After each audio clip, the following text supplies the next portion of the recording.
आओ लाख है आज यो गोलो घुमाउने घुमाइलो कि क्या हो लन्डनमा कसो अरे बुढा कति बजी ल्यान्ड गर्यो यति राति भयङ्कर कहाँ ल्याङ गरी हिँडेको हौ बाटो हुँदी हल्ला गरेको मिथुनले थाहा पायो भने बाउले त्यहाँ आमाले गाली गरेको यहाँ चोक बाटोमा इमान इजित र प्रेस्टिज भएको लन्डनको यहाँ पुल छेउमा हल्ला नगर है अन्त त्यो मोबाइल चाहिँ के भएको त्यो मोबाइल चाहिँ जति कल गर्छ भन्छ छैन कल गर्छ भन्छ छैन के भयो मोबाइल चाहिँ हौ स्विच अफ भयो नि नेपालमा लोड सेडिङ थाहा छैन ब्याट्री त प्लेनमा लेक्काङले होला नि हो त सिटिन्छ नि त हौ बुढा हल्ला नगर यहाँ मान्छेले सुन्नु होइन किन सबैले सुनोस् मुखले चाहिँ हुँदा पनि यस्तै थियो अहिले बुढो भएर केस दारी सबै भुल्दा पनि बेहोरा चाहिँ छोडेको छैन है लु झुसे हराइरहेको बेलामा हराएर खोज्दैछु झुसे हराओस् के मुसे घर जानु पर्दैन यति राति खोजी हेर्नु पर्ने मैले हल्ला नगर त लु बुढो काम लाग्दैन झुसेलाई खोज्नु बेहोरा सकेको छ अहिले बेहोरा कुरा नगर बाटोमा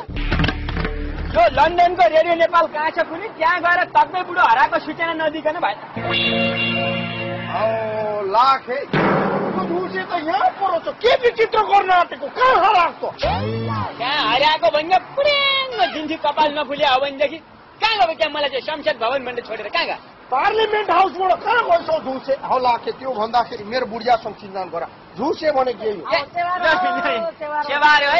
खतरनाक गाउँ शैली यस्तो राम्रो राम्रो गीतहरू गाएको छ कि यसको विषयमा म भरे भन्छु लाखे त कहाँ गएको झुसे यो के गर्न आँटेको अहिले यो के लाग्यो भने त्यो नेपालमा 10 बज्दा यहाँ कति बज्छ अरे नेपालमा 10 बज्दा लाखे अब बुढिया कति पो बज्छ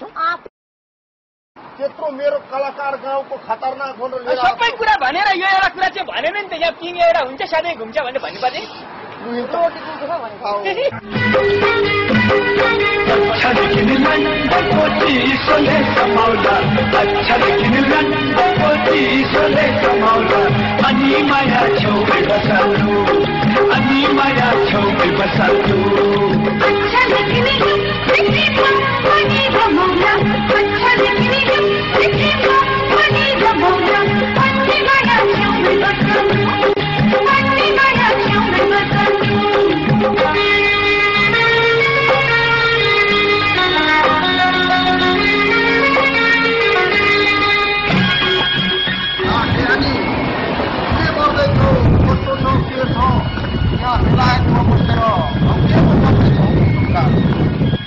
आफूले चाहिँ के गर्यो हौ गाउँ घरमा हौ त्यो अलिकति गरेछ बारीमा अदुवा ठिक त रोप्यो आमा दिनभरि चाहिँ 1914 को गाथाबाट सुनाइदिन्छ हो लु काम त लागेन घाम लागेन बेहोरा त सिकेको भयो हौ नि त्यो कुखुराहरू रहेछ 2-4 कुखुराहरू त पालेको छ होला नि अब के भन्छ यो फेरि धर्मेन्द्रको आमा मलाई फुर्सद छ कुखुरा बाख्रा हेर्ने कन्त व्यस्त छु म कुखुरा बाख्रा हेर्ने मान्छे अब अस्ति नै पो नेपालमा मिथुन थियो र अनि हुन्थ्यो अब धर्मेन्द्र पनि यी मिथुन पनि यता आइगो म एक्लै बुढो मान्छे कहाँ गोबर सिंह भएर बसिराख्नु भनेर केही गर्नु फुर्सदै छैन भयभरको विशेष अतिथि भनेर खादा उडाउनु पनि मलाई बोलाएको छ कथा सुनाउनु पनि मलाई बोलाएको छ यता पनि जा उता पनि जा म भ्याउँछु त नि म देउसीको उद्घाटन गरिदिनु पर्यो ल हामीलाई 10 वटा मादल दिनु पर्यो भनेको छ मादल दियो उता गएर देउसी हेर्दियो भएन उतापट्टि गएर फेरि हाम्रो गाउँमा अर्को नयाँ टुवेल खनेको छ इनार गाडेको छ हजुर आएर चाहिँ पानी पिएर सुरु गरिदिनु भन्छ 2 दिन अगाडिदेखि पानी खानु छोडेर पानी गएर गुटुक्की गुटुक खाएर त्यतै उद्घाटन गरिदियो अब खादा पनि लगाइदिएको छ सम्मान पनि दिएको छ यता गएको छ उता गएको छ म भ्याउँछु त नि हौ गाउँमा बसेर खाली गोपते के काम नलाग्ने बुढा भयो कस्तो खालको कुरा गरिबस्छु दो बाटोमा आएर हल्ला गर्नुहुन्छ त्यो झुसे कहाँ गयो फेरि हौ के पो भन्छ हौ कसो अरे हौ लाखे फेरि झुसे हराएन त हौ बेहोरा त एउटै छ के हो 2 जनाको हौ यो चाहिँ कति साह्रो हराएको अनि तिमी कति साह्रो कराएको लु भन त हौ कराउनु त के गर्नु नकराएर के गर्नु बेहोरा त सकेको रहेछ नि त हौ बेहोरा कुरा नगर म अहिले गर्दैन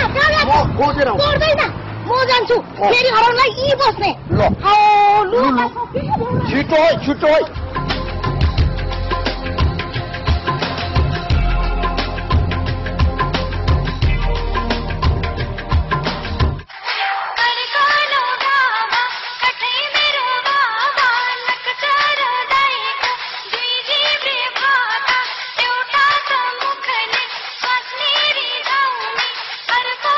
मुख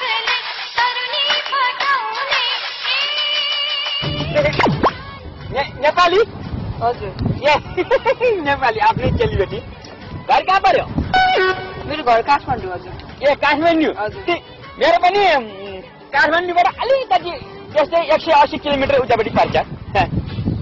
अनि पहाड घर चाहिँ कहाँ पर्यो बाग्लुङ ए बाग्लुङ हजुर धेरै राम्रो ठाउँ नानी कहाँ बस्नुहुन्छ नटिङगम ए नटिङगम अनि काम चाहिँ बकिङगम अनि त्यसपछि अहिले कता हिँड्नु भएको छ बर्मिङगम बर्मिङगम अनि नानी सुन्न यहाँ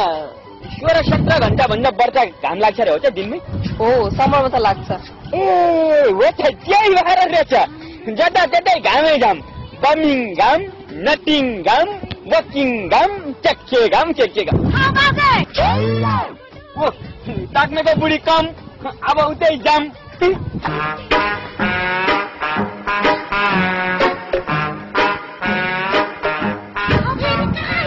नेपालको मान्छे त यहाँ आएर भेट भइसक्यो तिमी चाहिँ लन्डनको मान्छे पनि कहाँ हो नानी नानी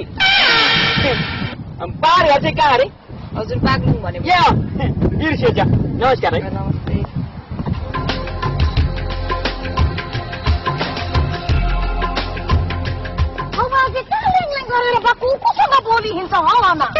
कि नेपाली नानी रहेछन् के तपाईँले एउटा गीत सुने होइन कस्तो गीत यसले उसको जतन गरौँ उसले उसको माया गरौँ जतन गरौँ के गरौँ नेपाली नेपाली बेचे भोकी आयाको अब केको गीतहरू गाइनु छिटो पर्न नेपाली भेट्ने बित्तिकै बोलिनेहरू हुन्छ छिटो घर जाने भने भएन नेपाली भेट भोकी सहयोग गरौँ मद्दत गरौँ जतन गरौँ रेचा तपाईँलाई केही सहयोग चाहिएको छ चाहिँदैन लु घर पछि त जाउँ बाजे लु रात पर्छ लु घर जाउँ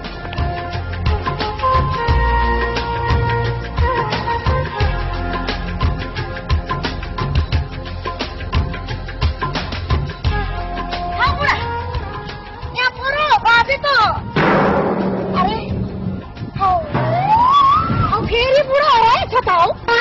हौ कहाँ गयो लु आज त म दुईजनालाई खोज्दा परान भयो कहाँ गयो थाहा पाइसक्यो कहाँ गयो अघि उचानेरी घरेम गरेर रेल कुद्या थियो काट्ने बुढो फ्याट्टसँगले रेलमा चलेर सुइत्त गयो ल नभएको कुरा धेरै नगरौँ के गएर त्यो रेलमा जान्छ हौ लु अब कसो पो गरौँ हौ लु यसो गरौँ म यहाँ बस्छु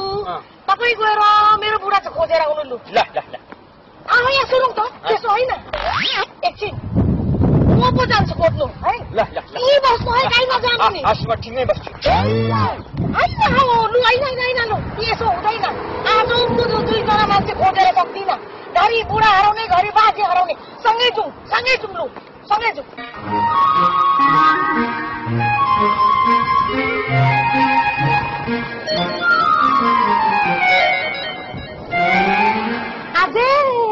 लु यहाँ पो सुतेको रहेछ अब दिनभरि खोजी मार्यो खोजाखोज गरेर आज दिन गयो बाजे हौ किन छिरेको बाजे फेरि होइन तपाईँको दिमाग छैन के भयो तक्ने बुढाको सुटकेसको मुनि छ कि भने हेरे नि अब ला लु अब चाहिँ फेरि पो अर्को पो फेरि हल्ला के को मर्यो पुरा हौ कति खोजी मर्यो हौ यहाँ त युकेमा बेलायतमा त पार्कतिर हुँदी सुत्नु हुँदैन यो झार हुँदी बस्नु हुँदैन भन्छ नि हौ हो र अनि खोजी मर्यो यहाँ पो आएर सुतिबस्छ म त उता खोइ त्यो यसो हुर्काउने ए लास है झोला त कहाँ पुग्यो ए झोला साथी अघि त्यो हाम्रो नम्बर साथ थिएन पचपन अघि 55सँग यहाँ भेट भएर अनि त्यसपछि गफ गर्दै थियौँ बात मार्दै गएको उसको त्यो छोरो चाहिँ आएर लु जाउँ कता मेडिकल कता लानु पर्ने भनेर भन्दै थियो झोला गाह्रो हुन्छ होला भनेर लगिदियो तिनीहरूले भोलि पर्सितिर गरेर ल्याउँला म चिन्छु छिटो नि अब लग्यो कि लग्यो होला लग्यो ए लग्यो लु यसो भने त लु यसरी त भएन गरी आज खोजाखोज गरेर आम्बा हावा चलेर मर्नु आँट्यो अम्बा खन्की पनि चलिसक्यो अब त चिसो लाग्यो पनि लु जाउँ अब औ लाखे म त नेपालमा जस्तै चौतारीमा आएर ठ्याक्कै शुद्ध हुने हो हामीले बनाएको चौतारी जस्तो समातेर लान्छ है त्यसो होइन है हो र अनि लु जाउँ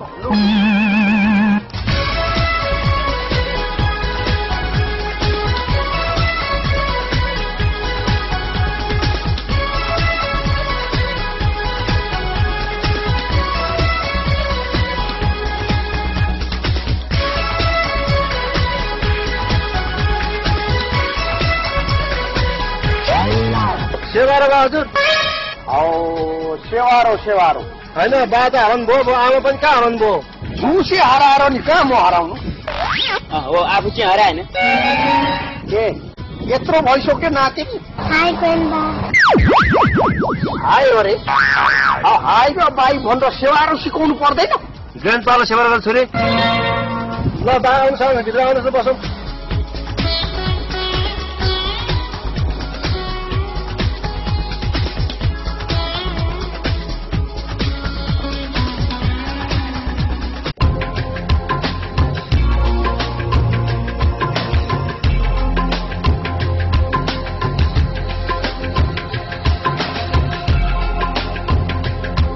कुन चाहिँ घर हो यही हो नि पार्किङ गरेर आउने केटा सो धर्मेन्द्र त्यो गरेर आइज पार्किङ गरेर आइज त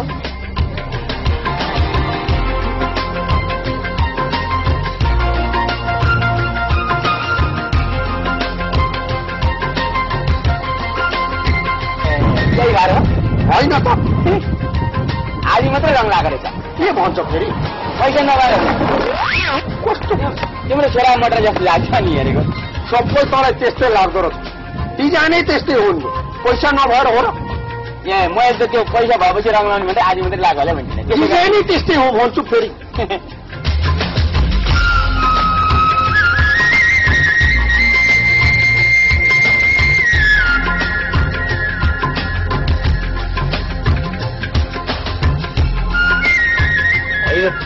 यो के भयो यही हो क्या घर भनेको यही हो त उहाँ चाहिँ गाउँ पुरै छाडेर हल्लाएको छ उहाँ तक्ने बुढाको चाहिँ लन्डनमा भयङ्कर घर रे भनेर यही छाप्ले हो आफ्नो हुन्छ क्या यहाँ देशको नीति नै त्यस्तै घर हेरेर कोही मान्छे चिन्न सकिँदैन धनीको पनि त्यत्रै घर गरिबको पनि त्यत्रै घर सबैको घर उत्रा उत्रै हुन्छ हाम्रो नेपालमा जस्तो हो र पैसा भोकी घर बनाउने ऋण लिएर पनि घर बनाउने जताबाट पनि घर बनाउने यहाँ त त्यस्तो हुँदैन अरबौँपतिको पनि घर यस्तै हुन्छ नहुनेको पनि घर यस्तै हुन्छ कुरो बुझेको कुरो पनि धेरै बुझिसक्यो त्यो चन्दा माग्ने नआओस् भनेर सानो घर बनाएको बुझिस् कस्तो खालको यसलाई कति बुझाउनु भयो